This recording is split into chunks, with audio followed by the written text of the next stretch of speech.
যে সিস্টেম আছে এটা হলো ঘুষ ভিত্তিক একটা সিস্টেম।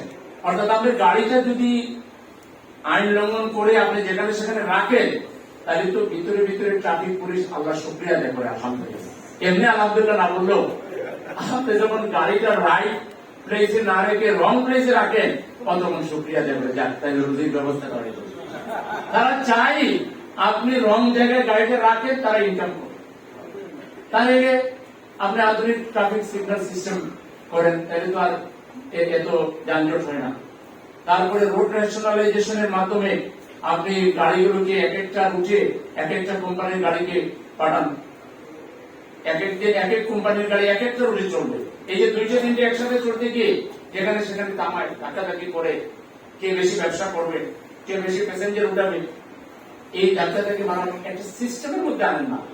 খালি আমাদেরই কি খালি এত বিবাহিত হবে, এত গাড়ি দুনিয়াতে কারো গাড়িওয়ালা দেশ নাই, হাজার হাজার লোক। আপনি আমেরিকা লন্ডনের প্রত্যেকটা পার্সনের একটা গাড়ি আছে।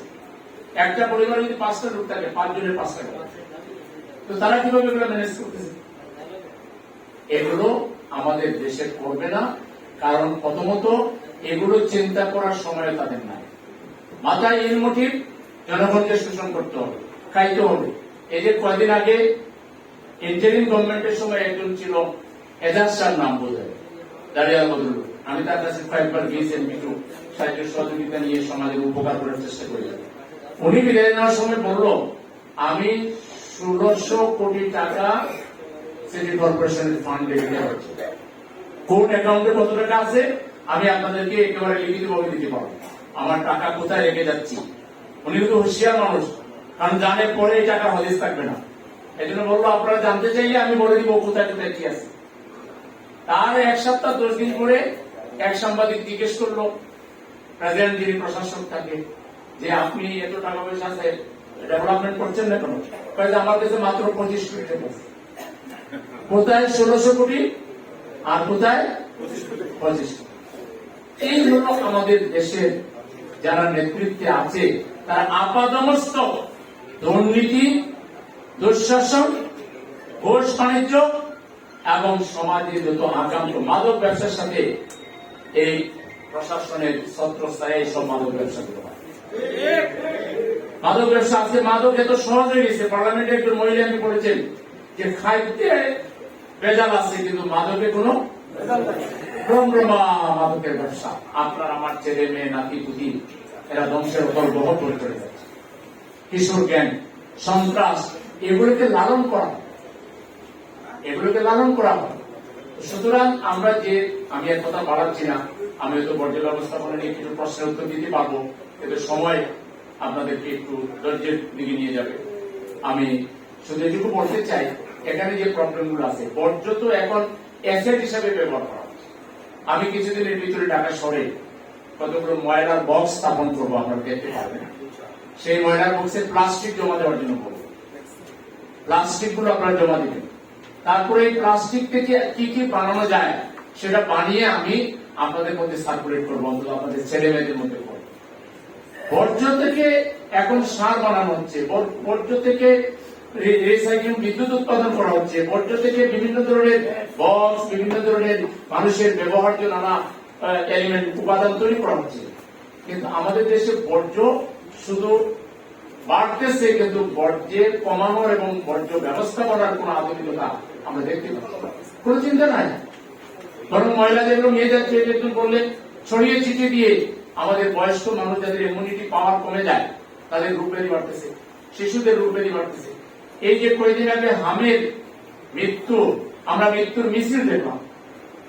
আধুনিক এই সময় এসে হাম রোগের জন্য আমাদের শত শত শিশুদেরকে জীবন দিতে হলো। এখানে কার্যকর কোন স্বাস্থ্য ব্যবস্থাপনা আছে? এই সিটি কর্পোরেশনে ওয়ার্ড ভিত্তিক একটা করে কিন্তু আপনার ক্লিনিক আছে, যেখানে মা ও শিশু কিংবা বিভিন্ন ধরনের সেবা পাওয়ার কথা।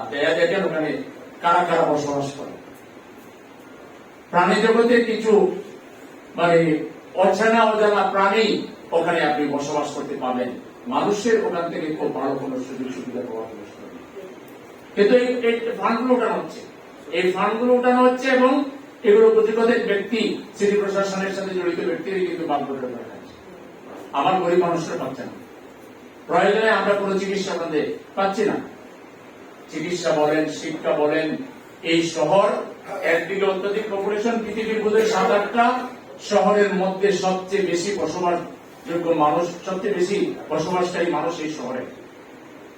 এবং এখানে যে বসবাসের যে কতগুলো ক্রাইটেরিয়া আছে, সিটিতে কতগুলো নিয়মাবলী আছে, এখানে যে ধরনের আমাদের বিনোদনের স্পেস থাকা দরকার, উন্মুক্ত স্থান থাকা দরকার, আমাদের বিনোদন একাডেমি দরকার, লাইব্রেরি দরকার, আমাদের তরুণদেরকে গড়ে তোলার জন্য, আমাদের নারীদের নিরাপত্তার জন্য আলাদা যেসব অ্যারেঞ্জমেন্ট থাকা দরকার, কিচ্ছু এখানে নেই, কোনো পরিকল্পনা এখানে নেই।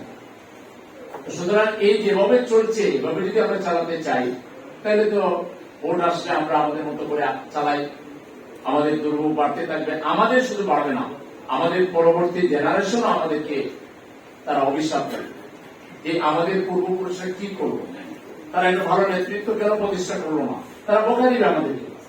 আর আমরা যদি চাই এই সিটিকে পরিবর্তন করে বসবাস উপযোগী করতে, আধুনিক স্মার্ট সিটি হিসেবে গড়ে তুলতে, আধুনিক সমস্ত নাগরিক সেবা এবং এক জবাবদিহিতাও যদি তৈরি করতে চাই, যে মেয়র যে হবে, কাউন্সিলর যে হবে, তার কাজের মাস ভিত্তিক, 6 মাস ভিত্তিক, বছর ভিত্তিক তাকে জাতির সামনে উপস্থাপন করতে হবে। কি প্ল্যান ছিল, কতটুকু হয়েছে, সেই ব্যবস্থা, জবাবদিহিতার ব্যবস্থা যদি আমরা করতে পারি, সঠিক নেতৃত্ব যদি আমরা নির্বাচন করতে পারি, ইনশাআল্লাহ এই যে সমস্যা, আপনার যানজট, জলাবদ্ধতা, সামান্য পানি বৃষ্টি হইলে 2 দিনের বৃষ্টিতে শহর ডুবে যায়। পৃথিবীতে এরকম কয়টা শহর আছে? কারণ কি?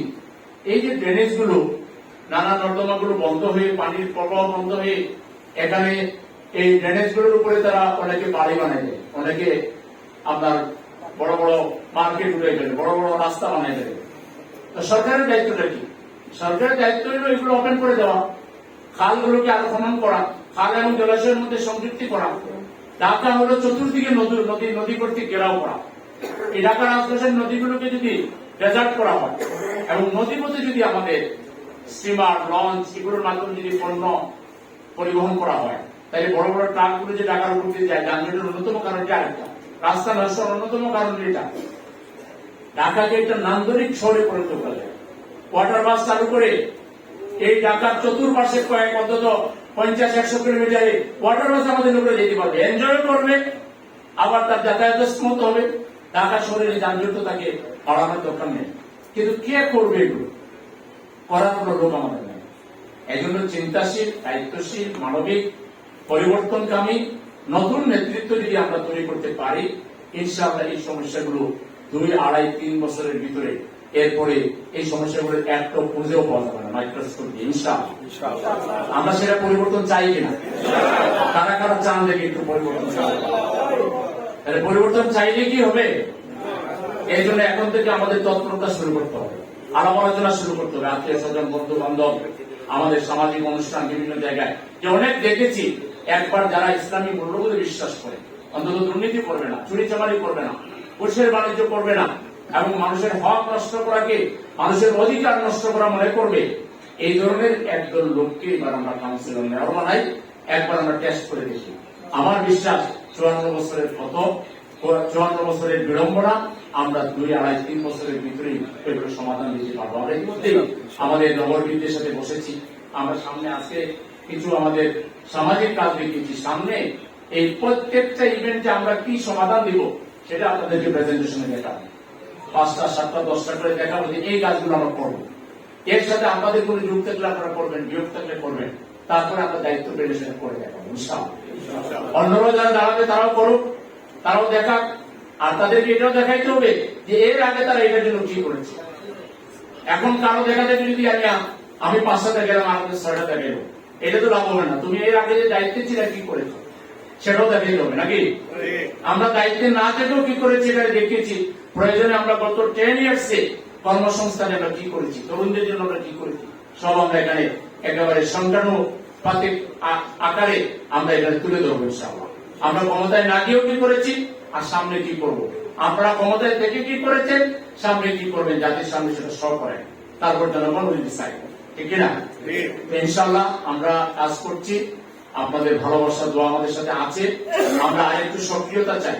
বদলাতে হলে এবার ঢাকা শহরে এমন একটা গণজোয়ার তৈরি করতে হবে যে এই গণজোয়ারের বিপরীতে দাঁড়িয়ে ভোট হাইজ্যাক করা কিংবা সেন্টার দখল করা কিংবা যে কোনো ধরনের ষড়যন্ত্রমূলক অপতৎপরতার চিন্তা যাতে কেউ করতে না পারে, জনজোয়ারে আমরা সকল ষড়যন্ত্রকে ব্যস্ত দিতে চাই। এবং এইবার জাতীয় নির্বাচনে আমাদের রেজাল্ট যেভাবে হাইজ্যাক করা হয়েছে, এবার যদি এখানে হাইজ্যাকের কোন পরিকল্পনা করা হয়, জাতীয় নির্বাচন আমরা মেনে নিয়েছি দেশের স্টেবিলিটির জন্য, দেশের নিরাপত্তার জন্য, দেশের ভবিষ্যতের জন্য। স্থানীয় নির্বাচনে সরকার পরিবর্তন হয় না, কিন্তু কপাল যদি খারাপ থাকে, স্থানীয় নির্বাচন যদি জনগণের ম্যান্ডেট হাইজ্যাক করার চেষ্টা করেন, আমরা ক্ষমতার দৌড়েই টানব। এবং তখন কিন্তু আফসোস করা ছাড়া আপনাদের আর অন্য কোনো উপায় থাকবে। এই জন্য আমরা জনগণকে সোচ্চার হওয়ার জন্য, সজাগ হওয়ার জন্য আহ্বান জানাই। তরুণ সমাজকে, যুবক সমাজকে আমরা যোগাযোগ করছি, তাদেরকে সাথে নিয়ে সবাই সম্মিলিত প্রয়াসে ইনশাআল্লাহ এই স্থিতিকে আমরা বদলাই দেব। আল্লাহ যেন আমাদের সেই তৌফিক দান করেন। আপনাদের সবাইকে অনেক অনেক শুকরিয়া এবং মোবারকবাদ জানিয়ে, ধন্যবাদ জানিয়ে আমার কথা এখানে শেষ করছি।